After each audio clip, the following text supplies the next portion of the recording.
Oh shit! Exciting news. The 410s. We got an email. We got an email. Man. So one of our friends figured out how to use email. One of our friends is $11 richer. One of our friends was like, "Oh, I have email at work. I can use this." Like that's probably what happened. Yeah. Well, we got one. Somebody's getting $11. He'll remain anonymous, but the subject line of his email: how many pits are in a pear? Do you guys get that reference? No. Murr? I have no clue. Is it an Always Sunny in Philadelphia reference? No, I don't believe so. Actually, I know. Okay. So I know it's not. It's a Jerky Boys prank phone call. It's testing for Jeopardy. Probably the greatest Jerky Boys prank phone call of all time. Nice. So we actually asked a series of 3 questions. I'm going to go over them real quick. Do you have any doubts in your mind with Lamar next season? Are there any fears that during the offseason defenses might find his weakness? Maybe a genius like Belichick may figure out a way to contain him. I mean, yeah, there's always concern. He's the style of quarterback that either will be successful long term or that was it, in my opinion. Right. You know what I mean? So, but I think the whole league is trending to that style of play. So, no, I mean, there is concern, but I think he'll be fine. Defenses are definitely going to figure some stuff out, but that's why you keep working and evolving and doing your thing.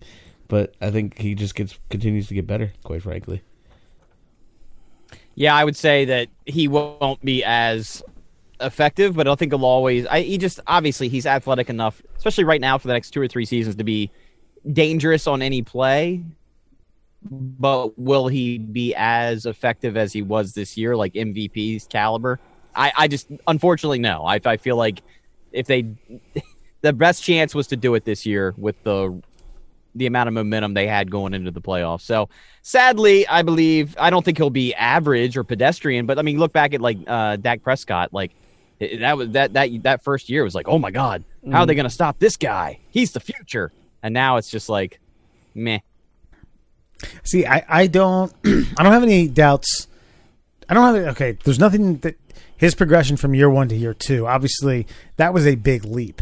He's not going to take that kind of leap. I do think that there will be progression, and I do think that there will be improvement in his pocket presence, his awareness, and his comfortability from passing out of the pocket.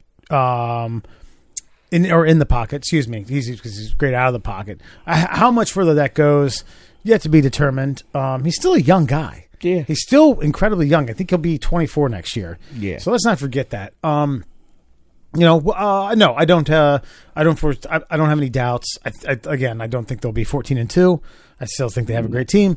I don't think defensive coordinators are going to find some sort of like overarching weakness. No, because they'll. I don't think we're going to see the same exact offense next year. People will adjust. But I think the big thing too is we kept so far our coordinators on both sides of the football, which actually doesn't happen after we always have a good year or anybody has a good year. So, yeah, I think we'll be okay. I mean, there'll be little pitfalls, but I think he'll just get better. If he carries the Mahomes track, I won't be angry. Gotcha. I don't know where the second question where he says there are rumors that a Mayweather-McGregor rematch is in the works. Do you think that affects the integrity of boxing / UFC when these guys are making a ton of money, but he did it in dollar signs for a boring quick fight that we know is a joke? I don't know where he's hearing these rumors about Mayweather-McGregor possibly linking up horns again in the squared circle. But thoughts on what our anonymous emailer said? I mean, yes and no. I think everybody knows what it is, so is it ruining the integrity of an already possibly dying sport? Do you know what I mean? Maybe a little, but I think the damage has already been done with other bullshit-ass fights. Sure. So, whatever. Let them do their thing. Gotcha. And get their money. Yeah, no, I say it does more to damage boxing than it does the UFC. Yeah.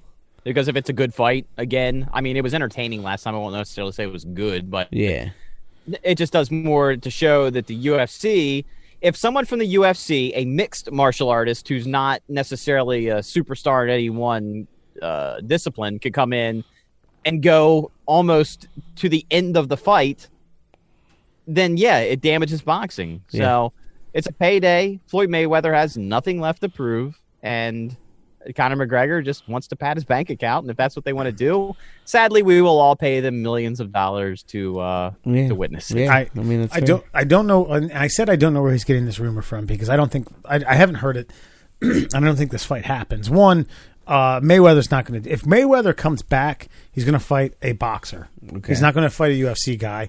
And McGregor's already gotten back. He beat up Cowboy Cerrone. Yeah, I think he that's wants right. another title crack either at Khabib or someone else, or maybe a third fight with Diaz. I don't think he goes back to boxing.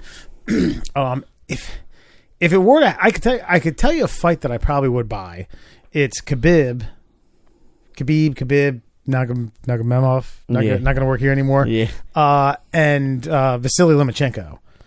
I would at a catch weight. I think that, but then again, Lomachenko is the type of guy. He's not like Mayweather, who didn't box like a boxer against McGregor.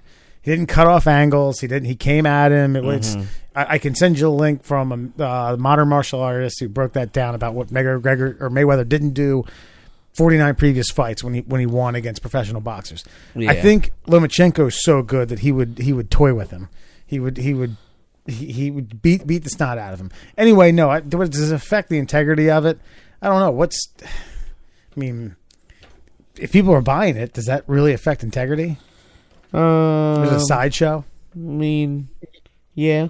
Yeah. I think you just summed it up. Yeah, you're turning a classic sport that was once highly respected into a sideshow, and that degrades it. Yeah. I saw. You guys didn't watch Apollo Creed against Ivan Drago? That was a sideshow. It's like fucking James Brown singing.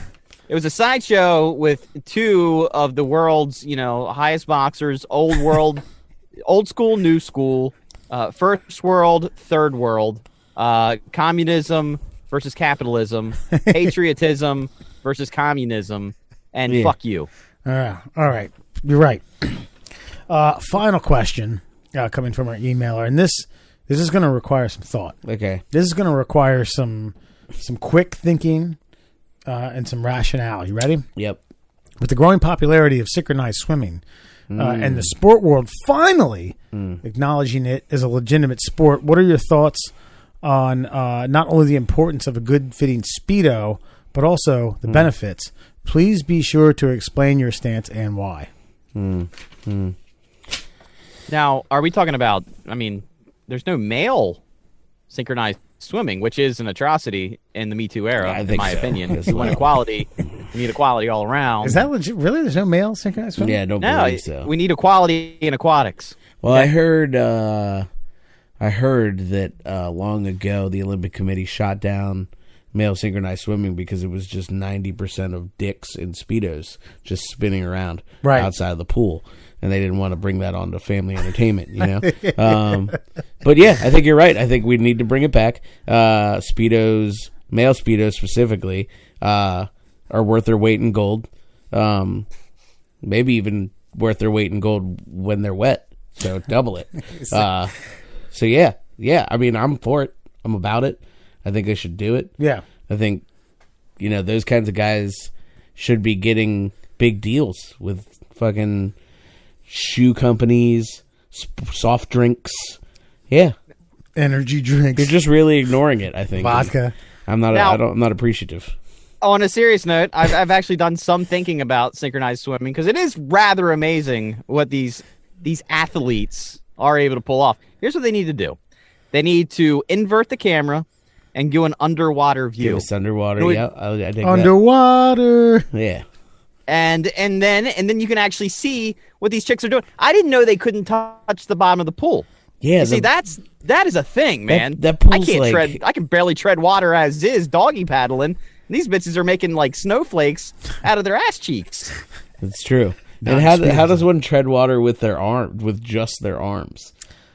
You know what I mean? Like, what's the science behind that? I don't know, man. Yeah, you're right. You need a camera down there. Lectin-free diet, probably. And it also will make them focus a little bit more about their faces underwater. Because, right now, I'm sure it's just a lot of closed eyes and squinting and struggling to breathe.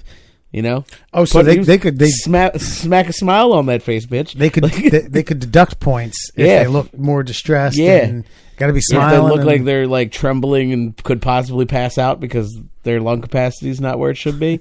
Like, deduction, small deduction. Right. So not only are we looking for reform in the fact of equality. Mm-hmm. Yes. And then, we think we all can agree smaller the Speedo and the male end. Oh, No. yeah. Well, No, I don't want to say smaller. I want to say average size. Speedo. Okay, what I look for in a Speedo. Okay, now it's got to hug the balls, and I mean, but not in a grotesque, sexualized way. I mean, you want to. I call it the grenade pouch. Okay, you need a nice grenade pouch going on. Like it's got to be nice and smooth, and it's got to be just snug because it's an athletic supporter essentially. But see, to me, it really comes down to the ass cheek. Now, where are you hugging the ass cheek? Are you making a thong? That's just disrespectful. Yeah, it's got to come down just below the fold of the buttock and then come around ever so slightly, much like a WWE tight, but maybe just a hair thinner along the haunches, if you will. Okay. Like a Big Show, you know. He was always in a brief, never a ball slip, never saw ass cheek. You know, it's classy. Like I said, this is the Olympic Committee we're talking about here. We're not XFL. Right. This is the XFL of fucking synchronized swimming. It's classy shit. Okay. That's all I'm saying. And then for the women, I mean, they just have the singlet. Well, I think you keep that traditional. Keep that the same. But we also but we do reform in the judging. I think we need a lot of judging reform and media coverage. I think that's a big. Now I see. I disagree with the uniform on the women. I'd say fully nude. I mean, let's see what they're doing here. Well, I mean, I think Speedo has a buck in this argument. So I would say let's back it off, and Speedo makes bikinis for like volleyball players. So is that not a possibility? Maybe we could zhuzh it up, if we will. Sure. Get out of the singlet. Yeah, I don't. You'd have to consult with a synchronized swimmer to see about comfort and if it's gonna work. And the if they're able to perform. Yeah. So perhaps we're treading water. Oh, in a field that we don't know too much about. It's possible, but that's all right. Hey, synchronized swimming. Let's get it. Thank you, emailer. Look at that, folks. Look at that. Thank you, Marcus. All right.